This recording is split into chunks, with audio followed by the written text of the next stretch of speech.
안녕하세요. 순천하라. 오늘은 제3장 나라가 없으면 부자도 없다. 경주 채부자에 대해서 3장을 여러분들과 함께 읽어보도록 하겠습니다. 경주 채부자의 가오는 육훈이라 하여 그 내용은 다음과 같다. 첫째, 과거를 보되 진사 이상은 하지 말 것. 둘째, 재산은 만석 이상은 모으지 말 것. 셋째, 과객을 후하게 대접을 하라. 넷째, 흉년기에는 재산을 늘리지 말 것. 다섯째, 채씨 가문의 며느리들은 시집 온 지 3년 동안 무명옷을 입을 것. 여섯째, 사방백리 안에 굶어 죽는 사람이 없게 할 것. 그 첫째, 과거를 보되 진사 이상은 하지 말 것은, 과거는 오늘날의 고시와 같은 것으로서 관직에 등용되는 방법이다. 소가에 합격하면 진사가 되고 대가에 응시할 자격을 받았으며 벼슬을 하려면 대가에 합격하여야 한다. 채시가원에서는 진사 이상은 하지 말라고 했다. 이것은 사람의 욕심은 끝이 없어서 권력의 맛을 들이면 저도 모르게 권력 다툼에 휘말리고 그러다 보면 보복을 당할 수 있다는 것이다. 다만 진사라도 하라는 것은 양반 신분을 계속 유지하라는 뜻이다. 최혜진의 논문에서는 조선조 때에는 3대를 벼슬하지 않으면 중인의 신분으로 전락하기 때문이다 라고 하였으며, 이는 문헌적 근거는 찾기 어렵다. 실제로 경주 채씨 가문에서는 사홍원 참봉을 지낸 최국선 이후로는 벼슬을 지낸 사람이 없다. 둘째, 재산은 만석 이상은 모으지 말 것. 만석의 재산이라면 지금의 가마니로 벼가 약 2만 가마니가 되는 것으로 그 당시로서는 막대한 재산이다. 가을철 추수기가 되면 소작인의 작황을 둘러보고 소장료를 책정하는데 대체로 소장료는 소출의 2분의 1이었다. 그런데 이 채부자 집에서는 소장료가 만석을 넘지 말라고 하여 소장료가 만석을 넘게 되면 소장료를 줄여주도록 했다는 것이다. 따라서 사람들은 채부자의 논밭을 더 많이 소작할 것을 원했던 것이다. 채부자의 토지가 불어날수록 그들의 소장료는 줄어들기 때문이다. 셋째, 과객을 후하게 대접하라. 옛날에는 전혀 알지도 못하는 나그네가 가문이 뚜렷한 집이나 좀 잘 산다고 소문난 집에 들러서 며칠씩 묵고 가는 것이 보통이었다. 채부자 집의 과객은 많은 경우에는 100명이 넘었다고 하여 이 과객을 접대하는데 1년에 1,000석 정도가 들었다고 한다.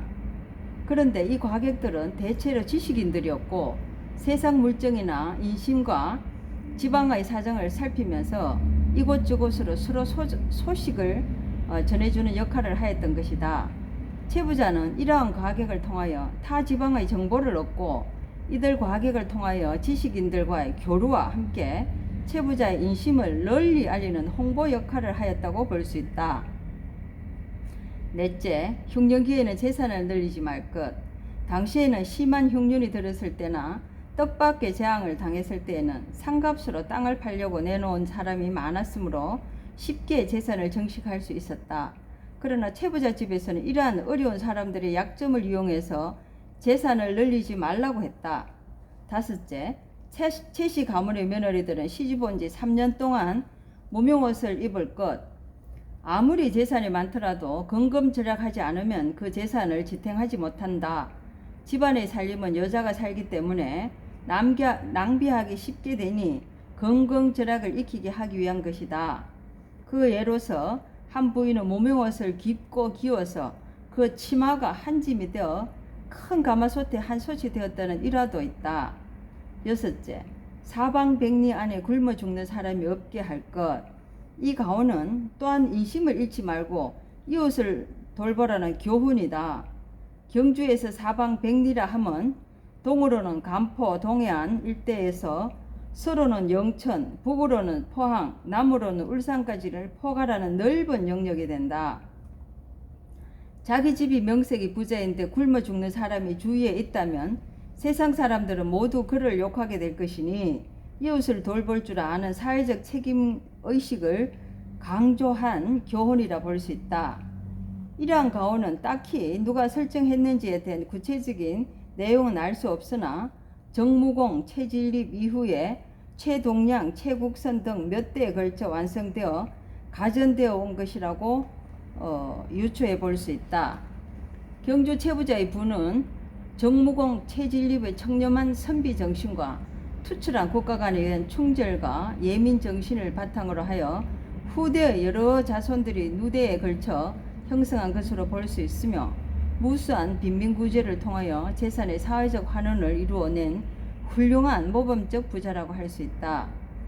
경주 최부자의 300년간의 부의 유지 비결 중에서 가장 먼저 들 수 있는 덕목은 선비 정신에 근거한 근검 전략 정신이다.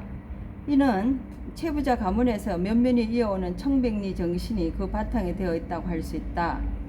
특히 인조왕은 정무공 최진립을 두고 홀로 경은 청렴하고 간소하여 우리 백성을 사랑하니 내 심히 가상히 여기노니 경주 최씨 교동종친회에서 1998년에 밝힌 바가 있고 공조 참판 겸 부총관과 이후 3도 수군 통호사에 제수한 것만 봐도 그의 청백리 정신이 충분히 엿볼 수 있다. 이러한 청백리 정신이 최씨 가문의 며느리들은 시집 온 지 3년 동안 무명옷을 입을 것 일시라는 가훈으로 함축되어 전승되어 볼 수 있다. 살림을 맡아야 하는 며느리가 근검절약하는 정신이 몸에 배게 하려는 뜻이다. 선조의 청백리 정신을 바탕으로 근검절약을 몸소 실천하며 농업과 자범에 힘써 착실히 재산을 일궈갔기 때문에 모든 사람들에게 존경을 받을 수 있게 됐다. 경주 최부자의 두 번째 중요한 정신은 재산의 축적과 축적 과정이 도덕적이고 정당성이 있었다는 사실이다. 가훈 중에서 흉년기에는 재산을 늘리지 말 것이라는 부분만 봐도 재산 축적이 얼마나 정당한지 알 수 있다. 이러한 사실은 최부자의 출발이라고 볼 수 있는 최국선의 약전에서 차차 가산이 많이 늘어난 후에는 더 많이 재산을 늘리려 하지 않고 남은 것은 친척과 향리의 어려운 사람들을 구제를 위해 썼다. 라는 기록과 함께 향리에 있어서 누구나 대소사 간에 급한 일이 있으면 모두 공에게 의논하니 친소를 막론하고 모두 빌려주어 담보로 받은 문서가 책상에 가득하였으나 병으로 누워서는 이 문서를 모두 불태우라고 명하면서 내가 모두 빌려준 것을 받기 위함이 아니었다. 이것을 못하겠는가? 라고 하였다는 것을 기록에서도 볼 수 있다. 최부자 집의 이러한 설린 정신은 그 험악한 동학난 때에도 난을 피할 수 있었다고 한다. 세 번째로는 자비심을 들 수 있다. 최부자 집의 가운에 있는 사방백리 안에 굶어 죽는 사람이 없게 할 것이라는 유훈에 따라 최국순으로부터 최준에 이르는 모든 사람들이 흉년에 수많은 기아자를 구제한 기록을 찾을 수 있다.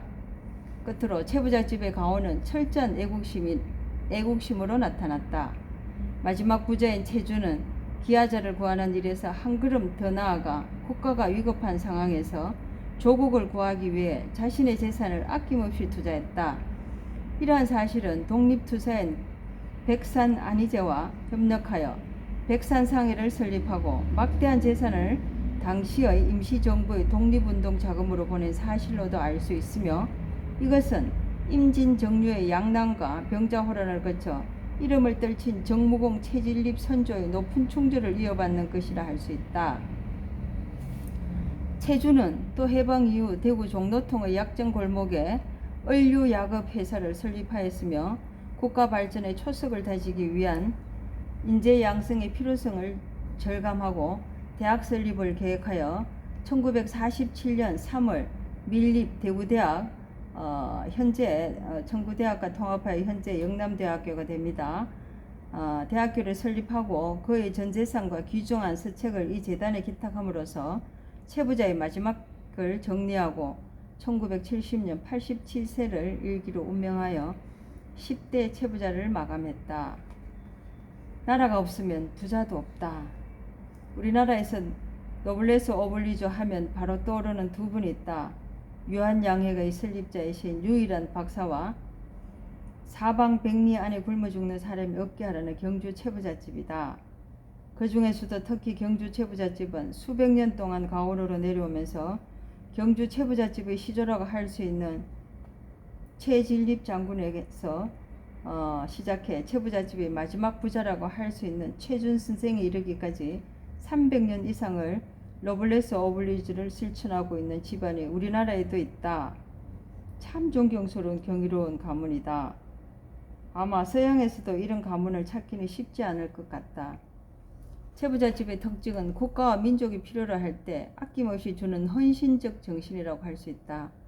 채부잣집의 시조인 최진립 장군은 69세의 노구를 이끌고 병자호란에 참여하려고 하자 주위에서 만류했지만 싸워서 이기기는 어려워도 죽을 수만 있다면 전쟁에 참여한 것으로 유명한 일화이다. 최진립 장군 이후 12대 후손인 최준 선생은 일제의 침략에 항거해 대한광복회 군자금을 제공하고 백산상회를 설립해 비밀리에 군자금을 조달해 임시정부에 보내는 등 독립운동에 헌신하다가 해방 후에는 인재 육성을 위해 교육사업에 전재산을 기증했다. 할아버지인 최진립 장군은 나라를 위해서 기꺼이 목숨을 바치고 후손인 최준 선생은 전재산을 기꺼이 내놓았는데 가히 그 할아버지의 그 손자라고 할 수 있다.